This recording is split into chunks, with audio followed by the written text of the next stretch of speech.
जय गुरु जी। शुक्राना गुरु जी। सारी संगत को जय गुरु जी। संगत जी कैसे हैं?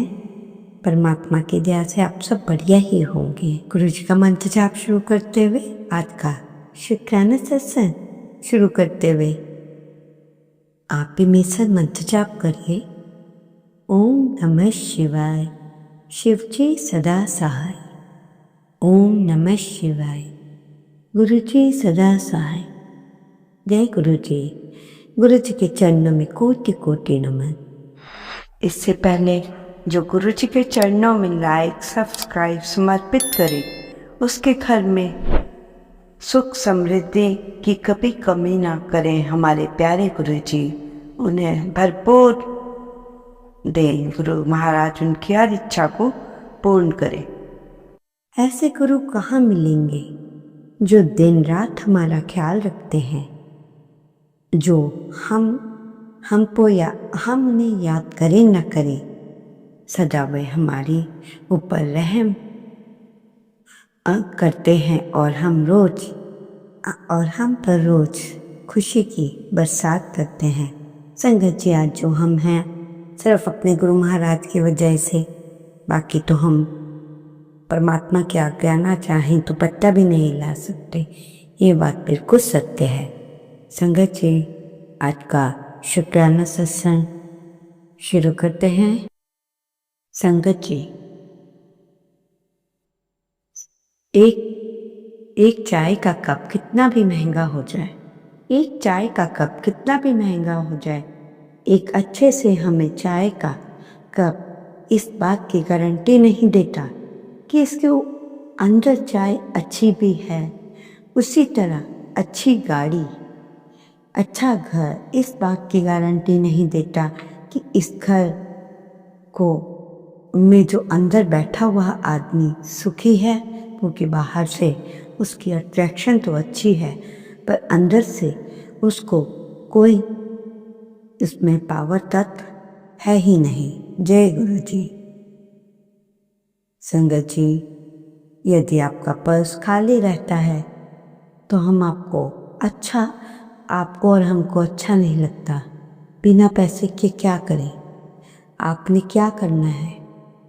मुझे भी आज ये बात पता चली कि मैंने सोचा संगत को क्यों ना बता दूं, ताकि संगत पैसे की प्रॉब्लम से दुखी ना हो। इसलिए आप सब तो सेब खाते होंगे। ध्यान से सुनना, छोटा सा उपाय, छोटी सी बात है पर है बड़े काम की। आप सेब खाते हैं, सेब में से जो बीज निकलते हैं उन बीजों को सुखा लें। 9 सेब के बीज, मतलब 9 बीज आपने सेब के सुखा लेने हैं। फिर किसी टिश्यू पेपर में डालकर उनको अपने पर्स में रख लेना। बस इतना सा करना है। फिर हमें बताना क्या रिजल्ट था। देर हो सवेर देखना, पैसा आने लगेगा। आंटी को कमेंट करके प्लीज़ बताइएगा क्या हुआ आपके साथ, ठीक है? संगत जी राजा रानी की कथाएं तो आपने बहुत सुनी होंगी, पर विश्वास करो ये एक ऐसी कहानी है जो आपकी आई ओपन करती है और आंखों को खोलने का काम करेगी। तो एक बार एक राजा था, बूढ़ा हो चला था। ध्यान से सुनना, एक बार एक राजा था, अब वो बूढ़ा हो चला था तो और बीमार भी रहने लगा। उसने अपने राज्य का भार अपने बड़े बेटे को सौंप दिया। राजा के वैद्य ने बोला, आप तपस्या करने के लिए किसी जंगल में जाएं ताकि आगे की यात्रा सुख से कटे और अगला जन्म बहुत अच्छा मिले। ये सुनकर राजा तैयार हो गया, जंगल में जाकर तपस्या करता हूँ। और वो क्या करता है कि अपनी चौथी रानी के पास जाता है कि तुम मेरे साथ चलोगी, तो वो साफ मना कर देती है। नहीं, आप कहीं भी जाइए। फिर वे उदास होकर दूसरी रानी के पास जाता है। क्या तुम मेरे साथ चलोगी? हम दोनों संन्यास लेते हैं और बाकी का जीवन हम जंगल में बिताएंगे। तो रानी भी मना कर देती है। वो वाली रानी भी कहती है कोई बात नहीं, मैं दूसरी शादी कर लूँगी। वह और भी उदास हो जाता है कि मैंने इतना प्यार इन्हें दिया और ये मेरा साथ नहीं दे रहे। फिर वो रानी नंबर 2 की रानी पर जाता है। वो रानी जो कि दुनिया की बुद्धिमान थी, इन रानियों का जब राजा को फैसला ले लेता है कि इन्होंने ऐसा मना कर दिया, तो वो रानी नंबर 2 की रानी के पास जाता है। वो रानी कह देती है नहीं नहीं, मैंने मैंने आपका हर जगह साथ दिया है, परंतु मैं जंगल में आपके साथ नहीं जा सकती। सॉरी संगत जी, पर एक प्रॉमिस करती हूँ, जब भी आप मरेंगे तो आपका क्रियाक्रम का सारा अरेंजमेंट अच्छे से मैं ही करूँगी। फिर राजा और उदास हो जाता है। जब राजा वहाँ से निकल ही रहा होता है तो एक पतली दुबली सी औरत कहती है कि मैं आपके साथ चलूँगी, जिसने कोई श्रृंगार नहीं किया था। वो राजा की सबसे पहली पत्नी थी। संगत जी, यहाँ पर किस्सा रानियों का नहीं, अगर हमें तुलना इन रानियों की, चौथे नंबर की रानी और हमारा श्री जो है मेटलिस्टिक चीज़ों के लिए बना है, तो हमारी मृत्यु के बाद ये सब कहीं कहीं नहीं जाती है चीज़ें। तीसरे नंबर की रानी जो है वो कहती है कि मैं दूसरी शादी कर लूँगी। जब वो ऐसा बोलती है तो राजा बड़ा हैरान होता है। जिनके पीछे भाग भाग कर मैंने अपनी सारी ज़िंदगी निकाल दी, वो चीज़ें कोई और भर देगा। संगत जी, रानी की तो रानी जो ये कहती है कि तुम्हारी मृत्यु के बाद मैं सिर्फ क्रियाक्रम का सारा अरेंजमेंट कर दूंगी। अब वो दिखाते हैं कि हमारी फैमिली फ्रेंड्स जो हमारे फ्यूनरल का मतलब संस्कार का तक ही हमारे साथ होते हैं, और फिर हमारी सोल जिसकी कि हमने कभी परवाह नहीं की, वो दिखती है कि हमारी सोल जिसकी हमने कभी सोचा ही नहीं, जिसके बारे में, पर आत्मा पर काम करना ज़रूरी है। क्योंकि जो हमारी सोल है, जब हम कठिनाइयों में घिरते हैं, जब हम अपनी इनर वॉइस को सुनते हैं, तब हम क्या करें? उस सोल की आवाज़, उसने हमारा साथ कभी नहीं छोड़ा। हम अपने जीवन की यात्रा में सोल का काम करना बंद कर देते हैं। हमें ये अध्यात्म से जुड़ना चाहिए, इनर वॉइस पर काम करना चाहिए, अपनी आत्मा से के लिए।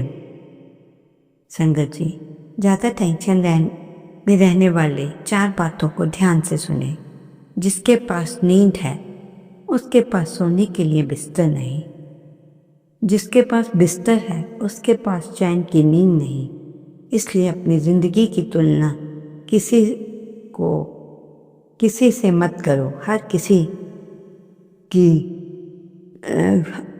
हर किसी का काम अलग होता है, हर किसी का संघर्ष अलग है। टेंशन ना लें और समस्या का हल निकालें, बल्कि वो हल जो वो भी देखना बाद में बंद कर देता है। दिमाग पानी जैसा होता है, इसलिए बिल्कुल शांत रहिए, शांत मन रखिए, उलझे मत रहें, तब सब धुंधला हो जाएगा। कुछ बातें समय पर छोड़ दें। हर चीज़ का जवाब तुम्हें अभी चाहिए ये ज़रूरी नहीं। कभी कभी चुप रहना ऊंचा जवाब होता है। तुम्हारी टेंशन कभी कभी अपनों को भी तोड़ देती है। तुम्हारी मुस्कान सिर्फ तुम्हारी नहीं, वो उन लोगों का सहारा है जो तुम्हारे साथ हैं, तुम्हारे पास हैं। संगत जी, कितनी प्यारी बात है ये कि गुरु जी क्या बात बताई है। जय गुरु जी, शुक्राना गुरु जी। दोस्तों संगत जी, हम जितना मर्जी कुछ भी कर लें, परंतु जो हमारी मान सम्मान की है उसका हमें हमेशा ध्यान रखना चाहिए। हम गलत कर रहे हो तो हमें पीछे ये भी याद रखना है कि कहीं हम बहुत बड़ी गलती तो नहीं कर रहे इन सबको करके। आपकी हर चीज़ अच्छी होती है। और कभी कभी हम देखते हैं मौसम ऐसा होता है हमारे होंठ फट जाते हैं, तो फिर हमें अपनी नाभि में सरसों का तेल या रोटी पे जो घी लगता है उसे अपने होठों पे लगाएं खाना खाने से पहले। अगर आपके घर में बहुत सारे झगड़े होते हैं तो चंदन का टीका लगाइए। आपने देखा होगा पानी अपना पूरा जीवन देकर पेड़ को बड़ा करता है, इसीलिए शायद पानी लकड़ी को डूबने नहीं देता। माँ बाप के भी ऐसे ही सिद्धांत हैं। संगत जी, ये बात आपने कभी नहीं सुनी होगी, और ये सुनना, ध्यान से सुनना। सीता खोज के समय ये बहुत बहुत इम्पोर्टेंट है। हमें मालूम ही नहीं था इस बात का। जब मैंने पढ़ा मैंने कहा मैं अपनी संगत को क्यों ना बताऊं। सीता खोज के समय जब हनुमान जी ने रावण की रसोई में प्रवेश किया तो रावण की जूठी थाली देखकर हनुमान जी समझ गए कि रावण की मृत्यु निकट आ गई है, क्योंकि रावण ने थाली में जूठा दही छोड़ रखा था और जूठा दही छोड़ने वाली आयु कम हो जाती है जो जूठा दही छोड़ते हैं। यही कारण है कि हमारे पूर्वज दही खाकर कटोरी को धोकर उसमें पानी पिया करते थे। आप भी दही खाएं तो आप भी थोड़ा सा पानी डालकर उसको पिएं। संगत, छोटा सा संगत जी, छोटा सा सत्संग सुनो। जिस माँ को 11 साल वृद्धाश्रम में छोड़े हुए हो गए, उसी माँ ने आज अपने बेटे को जीते जी दोनों आँख दान कर दी। उन्होंने कहा मेरी जिंदगी तो पूरी हो गई है, पर मेरे बेटे ने अभी जीना है। माँ ही दुनिया है। शायद ये बात हर बेटे को पता नहीं। गुरुजी से कहूँगी, हे गुरु महाराज, आप सबकी माँ का ख्याल रखना। जय गुरु जी, शुक्राना गुरु जी। संगत जी, जिनको बीपी और शुगर है वो तुरंत ऐसा करके देखें। पहले तो वो स्ट्रेसफुल लाइफ में रहें बिना किसी, कभी बीपी हाई या शुगर से आपकी हार्ट पर प्रॉब्लम आती है। जिन लोगों के बीपी शुगर हैं उनके लिए क्या करना है, उन्होंने अंगूठों से नीचे ब्लू कलर का डॉट लगाना है। अंगूठे के नीचे डॉट कलर का निशान लगाना है लेफ्ट हैंड पर शुगर के लिए। 2 पत्ते अमरूद के, 2 पत्ते जामुन के रोज खाने हैं। ये 1 महीने या 21 दिन तक कीजिए। फिर देखना चमत्कार। जिनके बच्चे पढ़ने में वीक हैं वो अपने बच्चों के लिए एक काम करे तो बच्चों की मेमोरी तेज हो सकती है। रात को सोने से पहले बच्चों के तलवे पर नारियल तेल को गर्म करके उसकी मसाज करें। बच्चों को इससे तनाव मुक्त होंगे। इससे बच्चे का ब्रेन फंक्शन और भी अच्छा होगा। प्लीज़ करके देखिए अपने बच्चों के लिए ये सब और उन्हें भी सिखाइए। गुरुजी अभी संगत जी गुरुजी महाराज का भी संदेश आया। मेरे बच्चों, तुम्हारे बच्चों की राह से हर रुकावट हटाई जा चुकी है। उनके कदम कभी डगमगाएंगे नहीं, क्योंकि उनके पीछे मैं ढाल बनकर खड़ा हूँ। बस शुक्राना करना। तुम्हारी गरीबी को मैं तुम्हारी गरीबी भी मिटा दूंगा और तुम्हारी जो है उसमें दिन रात दुगनी बरकत करूँगा। संगत जी, अगर आपको नींद ना आने की समस्या है और रात भर जाग रहे हैं तो पानी में थोड़ा दूध मिलाकर पीपल के पेड़ पे चढ़ाएं। हफ्ते भर बाद आपको इसका अच्छा रिजल्ट मिलेगा और आप करके देखना। सुनने से कोई भी फ़ायदा नहीं होता। तो संगत जी, जो बात बताई है उसका आपने पूरा ध्यान रखना है, जिससे आपकी लाइफ में भी चेंज आए, आपके बच्चों में भी चेंज आए। जो हम बातें छोटी छोटी आपके लिए लेके आते हैं, पैसे की बात तो हम करते ही नहीं, छोटे उपाय इस ढंग से बताते हैं कि आपकी घर की चीज़ से आपका काम भी हो जाए, सब बहुत अच्छा हो जाए। तो संगत जी, छोटी सी बात बता रही हूँ, ध्यान से सुनना और उसे करना भी है। रात को हाथ में रखना है, राई को हाथ में रखना है और जो आपके खुद के क्लाइंट हैं, मतलब जो भी आपके क्लाइंट हैं या जो ऑफिस को जाते हुए ये बात ट्राई कर लेना। हफ्ते भर क्या करना है, अपने राई को हाथ में राई को हाथ में रगड़ना है। जो भी मन में इच्छा है वो बोले। ओम नमः शिवाय। शिव के सदा सहाय। ओम नमः शिवाय। गुरु जी सदा सहाय। जय गुरु जी। शुक्राना गुरु जी। अनंतम अनंत शुक्राना।